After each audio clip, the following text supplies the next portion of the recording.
మీరు మీ అభిమాన shows and serials TV కన్నా ముందు ఈటీవీ విన్ యాప్లో చూడండి. Download and subscribe to ETV win app. 99 రూపాయలు మాత్రమే.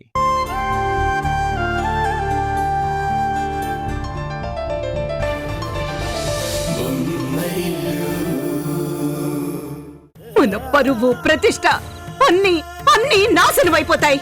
కిరణ్మయ్య, నువ్వు చాలా ఎక్కువగా ఆలోచిస్తున్నావు. ఎక్కువగా కాదండి, చాలా దూరం ఆలోచిస్తున్నాను. నా రక్తం, నా తమ్ముడు అనేది పోయి వీళ్ళో నేను అనే అహం కనిపించింది. అది నాకు స్పష్టంగా కనిపించింది. ఏరా, ఇగో పెరిగిందా? నువ్వు నిజంగా తప్పుడు నిర్ణయం తీసుకున్నావు. దానివల్ల లాభమే వస్తుందో నష్టమే వస్తుందో అదంతా పక్కన పెట్టరా.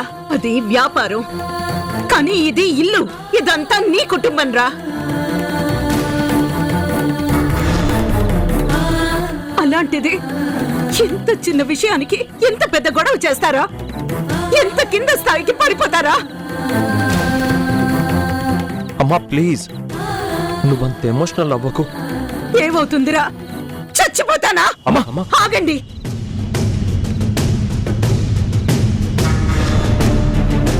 నా కడుపును పుట్టిన బిడ్డలు నా కళ్ళ ముందే ఒకరినొకరు కొట్టుకుంటూ ఉంటే అదంతా కళ్ళారా చూసినప్పుడే నేను సగం చచ్చిపోయానురా.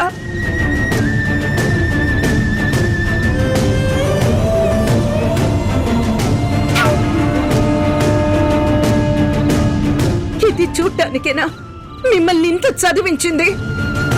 ఇలా కొట్టుకోవడానికేనా నేనంత క్రమశిక్షణతో పెంచింది? కిరణ్, సంజయ్, తరుణ్, జరిగిందేదో జరిగిపోయింది. మీ మధ్య గొడవలకి ఇదే ఆఖరి రోజు కావాలి.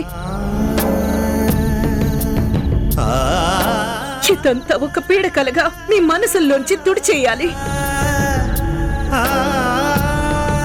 రే, మీరు ముగ్గురు ఒకే కడుపును పుట్టిన బిడ్డలరా.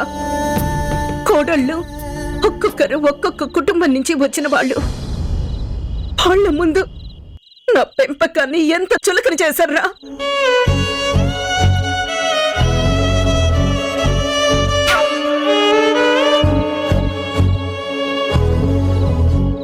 మీరు వాదించుకోవడం మొదలు పెట్టగానే వాళ్ళు మొదలు పెట్టారు. వాళ్ళు కూడా ఎవరికి ఎవరు తక్కువ కారు. పోనీ అన్నదమ్ములు వాళ్లే అనుకుంటారు, వాళ్లే కలిసిపోతారు అనుకున్నారా? లేదు. అవకాశం దొరికింది కదా అని మిమ్మల్ని అంట మొదలు పెట్టారు.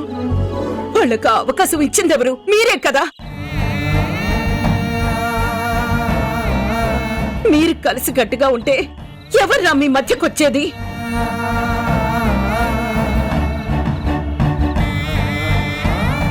చూడండి, ఇక నుంచి ఎవరు ఎవరిని ఏమీ అనకూడదు.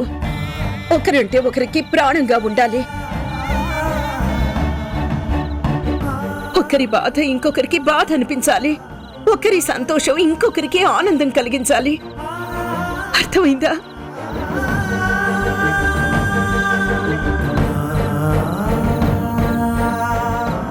ముందు ఒకరికొకరు సారీ చెప్పుకోండి. రే సంజయ్, ముందు నువ్వే తొందరపడింది. ముందు నువ్వే చెప్పు.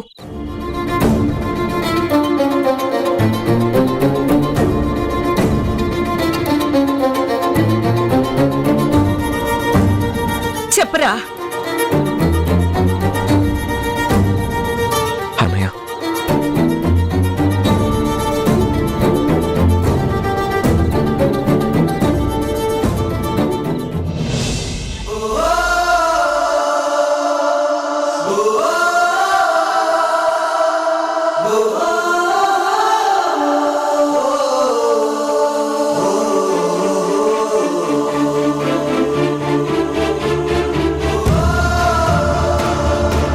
సారీరా. అయ్యో, సారీ ఎందుకులే అన్నయ్య. ఎందుకులే కాదు, మేం మాట్లాడే వాళ్ళం కదా అని ఊరుకోవచ్చు కదా. వాదన పెంచాలా? నువ్వు వాడికి సారీ చెప్పు. ఐఎమ్ ఎక్స్ట్రీమ్లీ సారీ అన్నయ్య.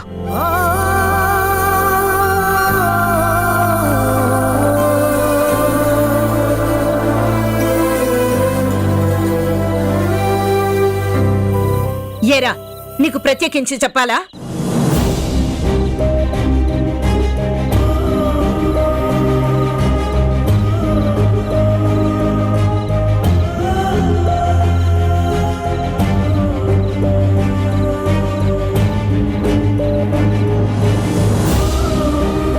ఐఎమ్ సారీ అన్నయ్య.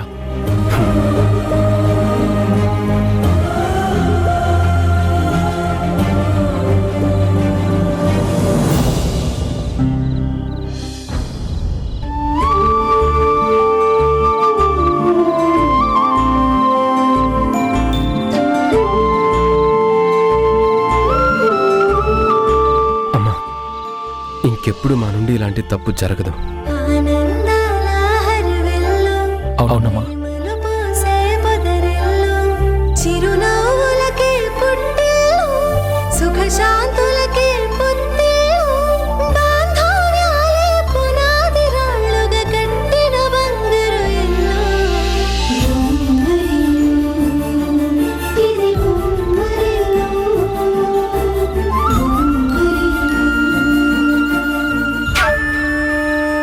కథ మళ్ళీ మొదటికొచ్చింది. నేను మళ్ళీ అనగనగా నుంచి మొదలు పెట్టాలి. My God.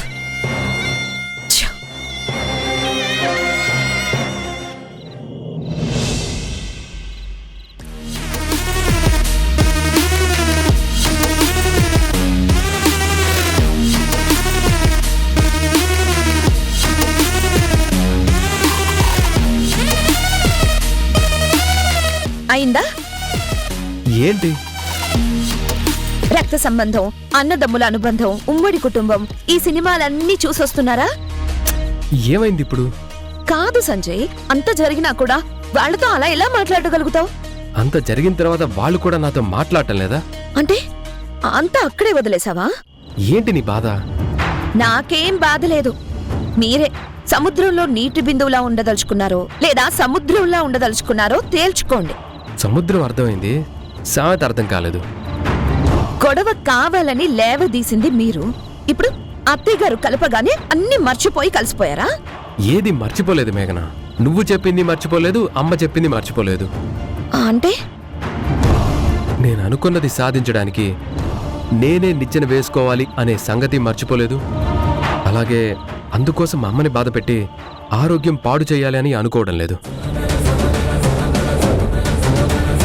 నేను తొందరపడితే అది అమ్మ మీద ఎఫెక్ట్ పడుతుంది. నేను ఇంట్లోనే ఉంటాను, ఇలాగే ఉంటాను, కానీ నేను చేయాల్సింది చేస్తాను. అదంత సులభం కాదు సంజయ్. మీ తమ్ముడు ప్రతిదానికి ఆరా తీయడం మొదలుపెట్టాడు. జరిగిన గొడవ వల్ల అందరూ అసలు విషయమే మర్చిపోయారు. M&S కంపెనీ గురించి తవ్వకాలవైనా మొదలు పెడితే ముందు బయటపడేది మనమే. అది మర్చిపోకండి. మేఘన, ఇంత జరిగిన తర్వాత కిరణ్ నా జోలికి వస్తాడని నేను అనుకోవట్లేదు. నువ్వు కూల్గా ఉండు.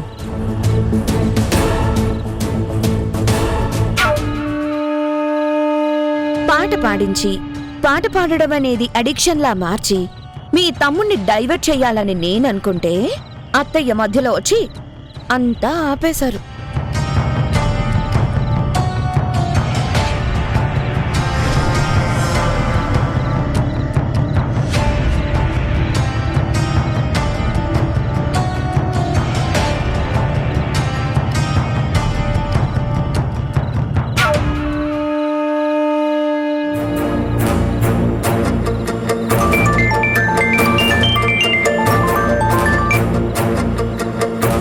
మేఘన గారు చెప్పండి.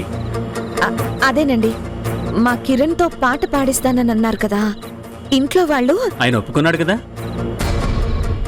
ఎవరు? ఇంకెవరు, కిరణ్ గారే. ముందు నో అన్నారు, కానీ నేను కన్విన్స్ చేశాను. పాట పాడడానికి అగ్రిమెంట్ మీద కూడా సైన్ చేశారు. మళ్ళీ వెనక్కి తగ్గడం గానీ అగ్రిమెంట్ క్యాన్సిల్ చేసుకోవడం కానీ అలాంటిదేం లేదు కదా?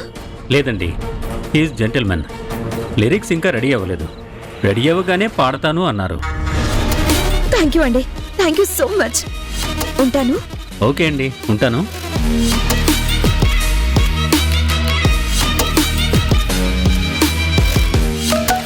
సంజయ్, సంజయ్, సంజయ్, ఒక గుడ్ న్యూస్.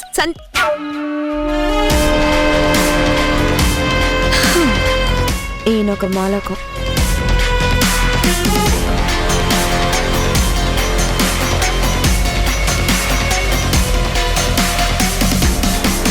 అయితే కిరణ్ వల్ల సంజయ్కి ఇక ముందు ప్రాబ్లమ్స్ రావు. దేనికి అడ్డుపడడు. పాటల ప్రపంచంలో పడి ఎటో కొట్టుకుపోతాడు. అత్తయ్యకి తెలిసిన రోజు ఇంట్లో నుంచి బయటికి వెళ్ళిపోతాడు.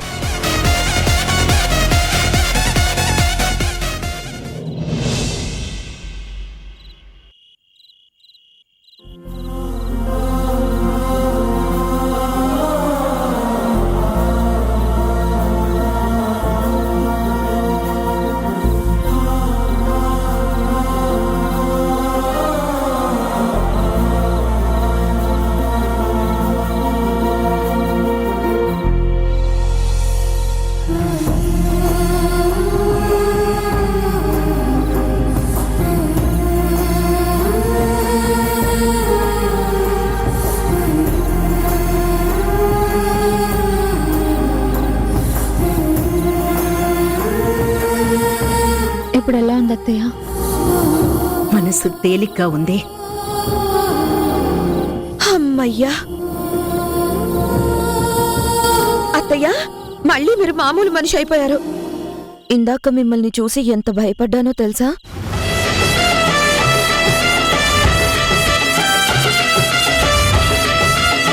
పాపం, మీ అబ్బాయి అయితే చాలా బాధపడుతున్నారు అత్తయ్య. మా తమ్ముడు నన్ను ఇన్ని మాటలు అన్నాడా అంటూ ఒకటే ఫీల్ అవుతున్నారు. జరిగింది మళ్ళీ ఎందుకు గుర్తు చేస్తున్నావు అక్క? ముగ్గురు అన్నదమ్ముళ్ళు ఒకటైపోయారు.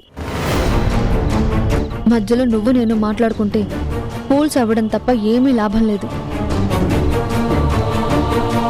పెద్దవాళ్ల మీదకి చిన్నవాళ్లు తిరగబడకూడదు. అది నీకు కిరణ్కి ఎప్పుడు తెలుస్తుందో ఏంటో. అక్క, ఈ పరిస్థితుల్లో ఏం మాట్లాడుతున్నావు? ఉషా, నువ్వెళ్ళు.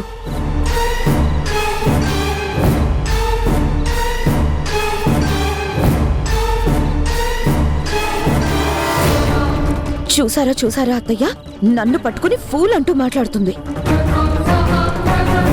కరెక్ట్గానే అంది. మానిపోయిన గాయాన్ని మళ్ళీ రేపుతున్నావెందుకు? ఇలాగే మాట్లాడి మా సంజయ్ని మళ్ళీ రెచ్చగొడుతున్నావా? చిన్నవాళ్లు పెద్దవాళ్ళకి మర్యాద ఇవ్వాలి. అలాగే పెద్దవాళ్లు పెద్దరికం కాపాడుకోవాలి. నీకన్నా చిన్నది ఉష, తనతో చెప్పించుకున్నావు. అవసరమా? ఇంటికి పెద్ద కోడలివి. అందర్నీ ఒక్క తాటి మీద నడిపించాల్సిన బాధ్యత నా తర్వాత నీకే ఉంటుంది. నాకు నచ్చి చేసుకున్నాను, నా కొడుకులకు నచ్చినందుకు చేశాను. ఇప్పుడు హారిక, ఉష నీతో పాటు ఈ ఇంటి కోడళ్ళయ్యారు. నువ్వేమీ అనకపోతే వాళ్ళు అనరు. ఇది గుర్తు పెట్టుకొని నీ పెద్దరికాన్ని నిలుపుకో. వెళ్ళు. అలాగే అత్తయ్య, మీరు చెప్పినట్టే చేస్తాను.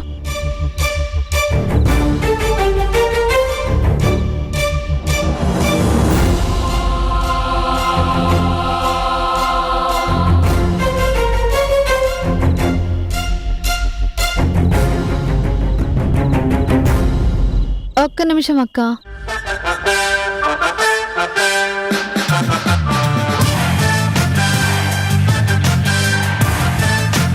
అత్తయ్య ఎందుకు అలా ఆరోగ్యం పాడు చేసుకున్నారు?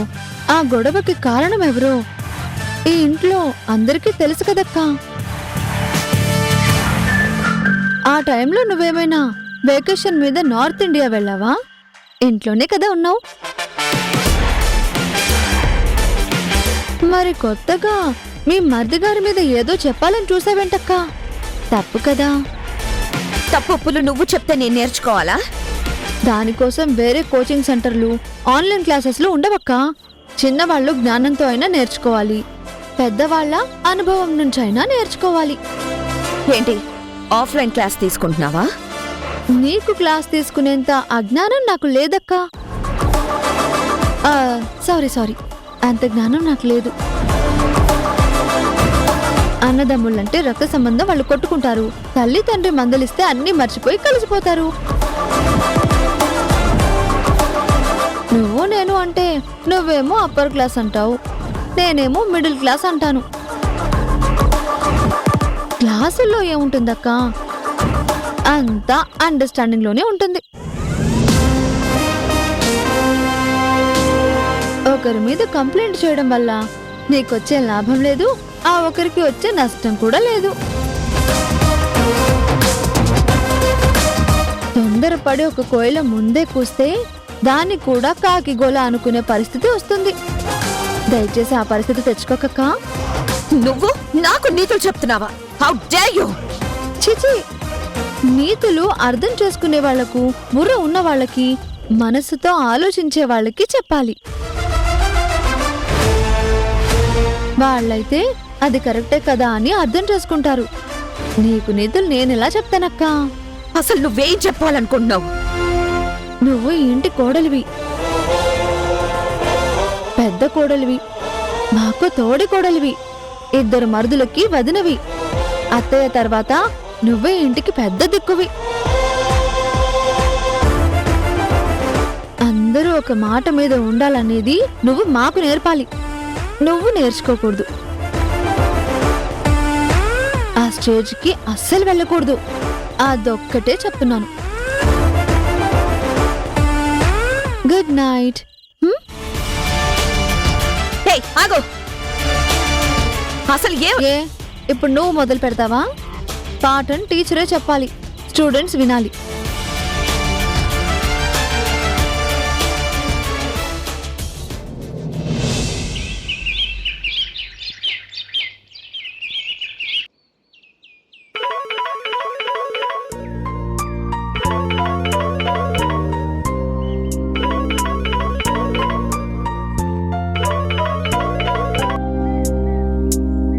గుడ్ మార్నింగ్ అండి. శుభోదయం. మనం మ్యూజిక్ ఆల్బమ్ రికార్డింగ్ కోసం స్టూడియో ఎప్పుడు బుక్ చేయమంటారు కిరణ్ గారు? అది మీ ఇష్టం అండి, బట్ లిరిక్స్ ఇంకా ఫైనల్ చేయలేదు కదా మీరు. లిరిక్స్ వస్తే మ్యూజిక్ డైరెక్టర్తో ఒక రిహార్సల్ చేయాలి కదా. అలాగే ఒక 3 days టైం తీసుకుందామా? అలాగేనండి. పిల్లల కోసం చేస్తున్న ఆల్బమ్ కాబట్టి లిరిక్స్ కొంచెం సింపుల్గా, కాన్సెప్ట్ ఓరియంటెడ్గా ఉండాలి. అవును, నేను కూడా అదే అనుకుంటున్నాను. నేను ఇవాళే లిరిక్స్ పంపిస్తాను. సరేనండి, ఉంటాను. అలాగే.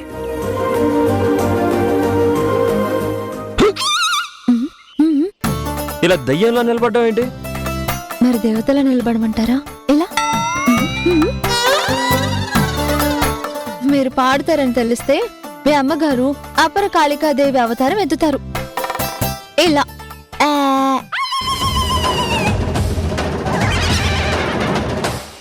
ఊరికే భయపెట్టుకో. నేను భయపెట్టడం లేదు, భయపడుతున్నాను. ఆవిడ మీ మీద ఎంత నమ్మకం పెట్టుకున్నారు. రాత్రి కూడా అర్థమైంది. నేను చెప్తే కిరణ్ పాడటం మానేస్తారు అన్నారు. ఆవిడ మిమ్మల్ని అంత నమ్మితే మీరు ఎంత మోసం చేస్తున్నారో తెలుసా? నేను పాడక తప్పదు. సరే, పాడి వచ్చేటప్పుడు ఒక సింగిల్ బెడ్రూమ్ కూడా చూసి అడ్వాన్స్ ఇచ్చిరండి. మా అమ్మ గెంటేస్తుందనా? అనే అనుభవం మీద చెప్తున్నాను. నిన్న జరిగిన గొడవ వల్లే ఆవిడ మానసికంగా చాలా కృంగిపోయారు. నిజం తెలిసిన రోజు ఏమవుతుందో దేవుడికి తెలియాలి. నేను లీవ్ పెట్టడానికి ఇది ఆఫీస్ కాదు, పుట్టినింటికి వెళ్ళడానికి దగ్గరలో పండుగలు కూడా లేవు. నేను ఒక మంచి కారణంతో ఈ ఆల్బమ్ పాడుతున్నానని తెలిస్తే అమ్మ ఖచ్చితంగా క్షమిస్తుందనే నమ్మకం నాకుంది. మీరు కారణం చెప్పేలోపే మనము మన లగేజ్ ఇంటి బయటికి విసిరేయబడతాం. అసలు సింగిల్ బెడ్రూమ్ వెతకడం కూడా స్టార్ట్ చేయాలి. ఇంకా రూమ్ టాపిక్ ఆపుతావా? మీరు పాడడం ఆపుతారా? తప్పదని చెప్పాను కదా. తప్పు తప్పదని, తప్పక మాట తప్పక, తప్పలేక తప్పించుకోలేక. ఇంకా ఆపవా? మీరు పాడడం ఆపరా? నా వల్ల కాదు. సరే అయితే తీరిక సమయంలో బ్యాగేజ్ సర్ది పెడతాను. స్పాట్ లో గెట్అవుట్ అంటే అప్పటికప్పుడు కావాల్సినవన్నీ సర్దుకోలేం కదా. నువ్వు ఇంట్లో నుంచి బయటికి వెళ్ళడం గురించి మాటికి అనకు. సరే, మాటికి అనను, రోజుకొకసారి అంటాను. అయినా సరే, జరిగేది అదే, మిగిలేది సింగిల్ రూమే. బయటికి పంపిస్తారని ఎలాగూ ఫిక్స్ అయ్యావు కదా. ఓ పంచే, ఈ ఆల్బమ్ చిన్నపిల్లల మీద ఓ పాట రాసివ్వా? ఏంటి, నేనా? అది తప్ప ఏదైనా కోరుకో బాలక. పాట నువ్వు రాసావని ఎవ్వరికీ చెప్పను. విధి వక్రిస్తే మీరు చెప్పకపోయినా అత్తయ్యకి తెలుస్తుంది. అప్పుడు విధిరాతని విధాత కూడా మార్చలేడు. అన్ని నెగిటివ్ థాట్సే. నా మనసు కీడు శంకిస్తోంది మిస్టర్ సింగర్. ఏం చేయాలి? కాసేపు ఒంటరిగా వదిలేసి. సరే, టిఫిన్ చెదురుగాని రండి. ఈ ఇంట్లో ఉండని రోజులే 4 రకాల టిఫిన్స్. సింగిల్ రూమ్ కి షిఫ్ట్ అయితే మనకి ఉప్మానే గతి. నిన్ను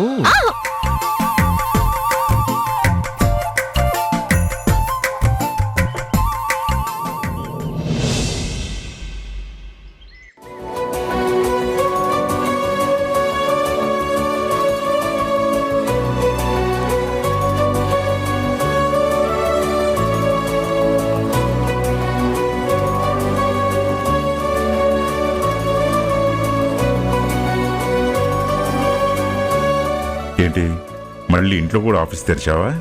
ఖాళీగా ఉండటం నాకు తెలియదు కదండి. నిన్న డాక్టర్ గారు ఏం చెప్పారో తెలుసా? రెస్ట్ అవసరం అన్నారు. ఫైల్స్ చూడదు అనలేదు కదా. మెంటల్గా ఫిజికల్గా నువ్వు స్ట్రెస్కి గురి కాకూడదని చెప్పినప్పుడు మళ్ళీ ఎందుకు ఆరోగ్యం పాడు చేసుకుంటున్నావు? అలవాటైపోయిందండి. ఇలాగే ఉంటే ఆరోగ్యం కూడా పాడు చేసుకోవడం అలవాటైపోతుంది. మరి ఏం చేయమంటారు? సరదాగా 4 రోజులు అలా ఊటీకో సిమ్లాకో డార్జిలింగ్ లాంటి ప్లేసులకి వెళ్ళొద్దాం. నేనా? ఇల్లు వదిలి రావడమా? ఏం మాట్లాడుతున్నారు? ఏ నాతో రావడానికి ఏంటి ఇబ్బంది? మీతో రావడానికి నాకేం ఇబ్బంది? నిన్న కొడుకుల మధ్య జరిగిన గొడవ చూశాక వాళ్ళని నమ్మి ఇల్లు దాటి ఎక్కడికి వెళ్ళకూడదని డిసైడ్ చేసుకున్నాను. అదే నిజమే. పగిలిపోయిన అద్దాన్ని నువ్వు అతికించినా ఆ ముక్కలు విడివిడిగానే కనపడతాయి. మళ్ళీ వాళ్ళ మనస్ఫూర్తిగా కలవాలి. ఒకరినొకరు అర్థం చేసుకుని వాళ్ళంతటా వాళ్లే మారిపోవాలి. మీరు సరిగ్గా చెప్పారు. నేను కలపడం వేరు, వాళ్ళు కలిసిపోవడం వేరు. అది జరిగే వరకు నేను ఇల్లు కదిలే ప్రసక్తే లేదు. సరే, ఒక పని చేయి. ఆఫీస్ పనులన్నీ వాళ్ళకే అప్పచెప్పేసేయి. నువ్వు ఇంట్లోనే ఉండి రెస్ట్ తీసుకో. సాయంత్రం ఎలాగో అందరం కలుస్తాం కదా, వాళ్ళతో గడిపినట్టు ఉంటుంది. ఆటోమేటిక్గా నీ హెల్త్ కూడా సెట్ అయిపోతుంది. ఇది నేను చెప్పిన మాట కాదు, డాక్టర్ గారు ఇచ్చిన సలహా.